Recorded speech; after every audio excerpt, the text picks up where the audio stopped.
Welcome to my channel. చాలా రోజులు అయిపోయింది చేపలకు వచ్చి, సముద్రాన్ని చూసి. అందుకని ఈరోజు వచ్చాము చేపలు పడదామని. చూసారా ఫ్రెండ్స్, ఆయిల్ బెర్త్ దగ్గరకు అయితే వచ్చాము. Pipe line crude oil ship అయితే ఎప్పుడు వచ్చిందో తెలీదు, ఈరోజు వచ్చిందో నిన్న వచ్చిందో తెలీదు, వచ్చింది. పైపులు అయితే కనెక్ట్ చేస్తున్నారు. ఈ విధంగా ఆయిల్ అనేది వెళ్తుంది.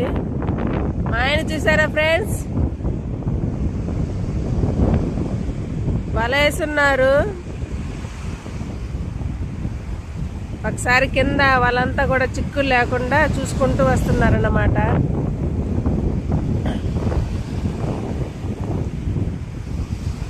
ఫ్రెండ్స్, గాలి ఎక్కువగా ఉంది, గాలి అయితే ఎక్కువగా ఉంది. ఫ్రెండ్స్, వీడియో అయితే చూసారు కదా. ఇలాంటి వీడియో కోసం సబ్స్క్రైబ్ చేయండి, లైక్ చేయండి, షేర్ చేయండి. Bye friends.